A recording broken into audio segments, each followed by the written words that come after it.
para hacer algo que no se ha hecho hasta ahora. Sin embargo, nosotros estábamos allí porque no necesitábamos ningún permiso. Los piratas informáticos se pusieron a trabajar para conseguir lo imposible, la creación de sus propios ordenadores. Sentíamos fascinación por contar en nuestras manos con la tecnología informática, por ser capaces de llegar a controlarla. Cada vez que alguien traía un ordenador al club, lo primero que hacía la gente era ponerse rápidamente a trabajar, a desmontarlo, a aprender todos los trucos y asediar a su creador con trillones de preguntas. ¿Cómo funciona? ¿Qué es eso? ¿Eso va ahí? ¿Qué clase de máquina es esta? Fascinados por la tecnología experimental, a los piratas informáticos no les importaba lo que sus ordenadores fueran capaces de hacer. Nadie tenía una razón práctica para querer poseer un ordenador personal. Siempre se inventaban razones como llevar bien el balance de las cuentas, o guardar unas recetas, o controlar cosas de la casa, pero casi nadie hacía nada de eso. Eso es sentimiento de culpabilidad. ¿Acaso se le pregunta a alguien, está muy bien, pero ¿qué haces con tu tren a escala? Nada, juego con él, disfruto con él, es divertido enredar con él, me divierto experimentando con él. Pero con aquellos experimentos se lograron auténticos avances.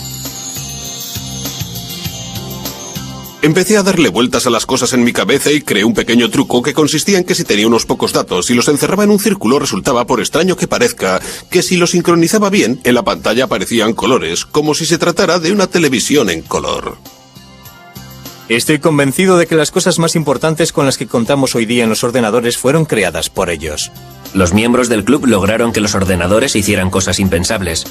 Crearon juegos y música con ellos, crearon gráficos y programas de dibujo. En el club, la piratería estaba viviendo su época dorada. Steve Wozniak trabajaba día y noche en su garaje con el fin de crear un ordenador perfecto. Yo creo que Woz fue el pirata informático más grande de todos. Era capaz de diseñar hardware, era capaz de diseñar software a partir de un lápiz y papel y hacer que funcionara. Todos los que echaban un vistazo a los circuitos que yo hacía decían, vaya, este individuo no se limita a hacer lo que enseñan ahí fuera. Él era capaz de hacer cosas que los demás no hacían, de establecer conexiones que los demás no hacían. Lo que me gustaba de los piratas informáticos es que tenían una forma distinta, una mejor forma de ver aquel mundo que les permitía establecer todo tipo de conexiones. Los piratas informáticos experimentaban con cualquier hardware o software al que podían tener acceso aunque no fuera suyo. Sin embargo, no todo el mundo tenía la idea de compartir. En 1976, el Club Casero recibió una carta hiriente de otro pionero informático. La mayoría de los aficionados a la informática han de ser conscientes de que se apropian de software que no es suyo. ¿A quién le importa si se paga o no a la gente que trabaja en ello? Lo que hacen es robar. En el que después se convertiría en un momento clave en la historia de la industria informática, Bill Gates escribió una carta desairada a los miembros del club en la que decía: «Un momento, yo escribí esto por dinero, no podéis distribuirlo, no es gratis, es trabajo». La carta de Bill Gates fue un presagio de lo que se avecinaba. Los ordenadores personales estaban a punto de convertirse en un gran negocio, tal y como Wozniak descubrió cuando su invento de garaje se transformó en el primer ordenador Apple. Cuando creó el Apple I, no le preocupó lo más mínimo haber inventado un nuevo producto. Él solo quería un ordenador que funcionara como él quería que funcionara, con todas las particularidades y características de diseño que a todo aficionado le gustaría que tuviera su ordenador. Steve Jobs, su compañero de universidad, que no había intervenido en la creación del hardware ni del software, dijo: «¿Sabes? Podríamos venderlos». Woz le respondió: «Tranquilo, hombre, tranquilo». La nueva empresa de Wozniak y de Jobs pronto creó el Apple II tras el Apple I. El ordenador de aficionado de Wozniak se convirtió en un producto de consumo muy apreciado. El Apple II introdujo la idea de que lo que se compraba era una caja de plástico parecida a una radio o a un aparato de alta fidelidad. Uno se lo llevaba a casa, lo enchufaba y empezaba a funcionar. Al tener que montar los primeros Apples a mano en el dormitorio de Wozniak, el proyecto no tenía visos de ser muy ambicioso. Pronto fue muy diferente. Steve me llamó por teléfono y me dijo: «Adivina, tengo un encargo de 54.000 euros». Solo habíamos puesto unos cientos de euros entre los dos y siempre nos preguntábamos si alguna vez lo recuperaríamos. De pronto me dice que tenemos un encargo de 54.000 euros. Supuso una conmoción enorme. En 1982 las ventas de Apple habían superado los 540 millones de euros anuales. La piratería informática y los negocios no eran compatibles. Los días del club cibernético casero estaban contados. Quizá acudí a unas cuantas reuniones más del club, pero empezó a dejar de ser lo más importante de mi vida. Lo más importante empezó a ser la empresa, Apple Computers. Tenía que dedicar más tiempo y energía a los productos que iban a salir a la venta. Al formarse empresas del tipo de Apple, al transformarse en negocios serios, tuvieron que empezar a introducir secretos. No podían contar a sus colegas del club informático casero cuáles eran sus planes para los nuevos productos, en qué estaban trabajando, porque sus competidores podrían haberse infiltrado allí y decir, «Caray, ¿Apple está haciendo eso? Hagamos nosotros algo parecido». Creo que al final fue esto lo que acabó con el club. El club informático casero se reunió por última vez en 1986, dejando atrás no solo Apple, sino 23 empresas informáticas creadas por diferentes miembros del club.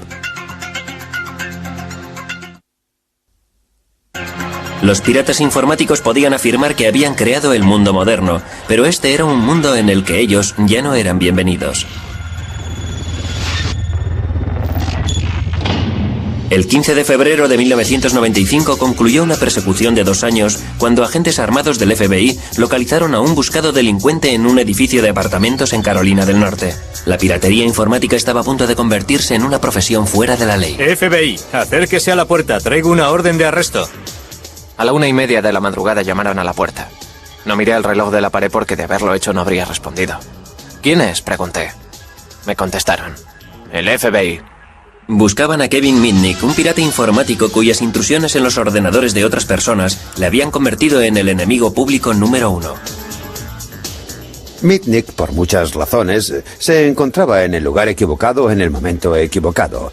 Internet estaba despegando. Había muchas cosas en juego en aquella época y creo que Mitnick fue el chivo expiatorio de los medios de comunicación y de parte de la administración.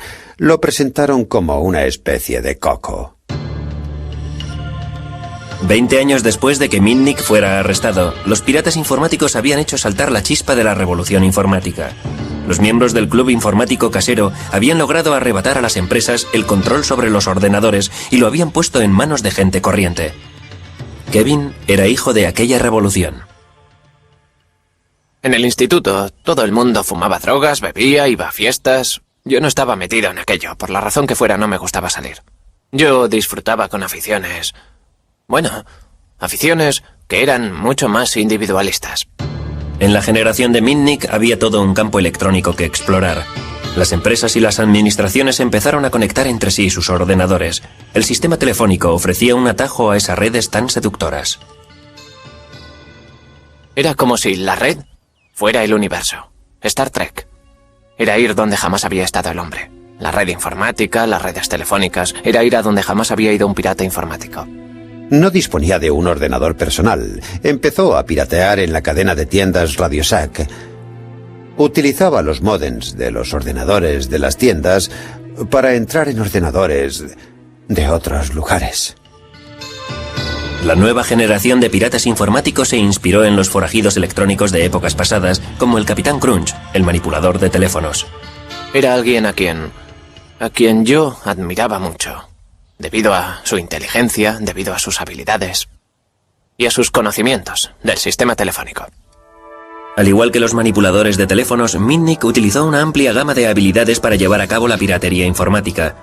Tan importante como saber hacerlo era la ingeniería social, la habilidad para engatusar y trampear, para hacerse con información útil a través de empleados ingenuos. Con solo 17 años, Mitnick y sus amigos fanfarroneaban de haber logrado burlar a un guarda para introducirse en el mismísimo cuartel general de una empresa de telefonía y robar unos importantes manuales técnicos. Fue como entrar en una tienda de golosinas. Queríamos leer aquellos manuales para enterarnos de cómo funcionaba todo el sistema. Aquel delito le valió una condena adecuada a su edad. La empresa de telefonía estaba molesta porque alguien había tenido la osadía o la audacia de hacer aquello y porque ella misma no se había preocupado de su sistema de seguridad. Su sistema de seguridad era totalmente inoperante. El arresto de Mitnick creó un patrón para el futuro. Kevin continuó teniendo problemas. Tenía una capacidad más que notable para ser arrestado. Mitnick no fue el único que tenía problemas. Los oficiales de la NASA en Huntsville se percataron de que a finales de junio personas no autorizadas se habían introducido varias veces en un ordenador en el Centro Marshall de Vuelos Espaciales. Fueron lo suficientemente listos como para borrar la clave de entrada y la de salida. Los piratas informáticos, como ellos mismos se autodenominan, no solo fueron listos, sino muy arrogantes. Dejaron grabados mensajes en el ordenador como "no podéis cazarme". Yo creo que es algo biológico. Creo que hay gente que siente inclinación a hacerse pirata informático y gente que no. Se puede ver en los niños. Hay niños que se ponen delante de un ordenador y exclaman: «¡Dios mío! Por fin soy capaz de expresar una parte de mí mismo». Las investigaciones llevaron al FBI a la casa de 4 adolescentes, todos los cuales iban a un colegio elitista. Allí es donde Michael Strickland dice que consiguió el número del ordenador de la NASA. Bueno, el número estaba en la lista del módem de Huntsville como un número más. Evidentemente era un error. A pesar de todo, tomé la decisión de hacer la llamada. El término pirata informático empezó a vaciarse debido a la gente que no estaba imbuida del espíritu de los piratas informáticos que irrumpieron por primera vez en los ordenadores. Hubo muchas intrusiones realizadas por adolescentes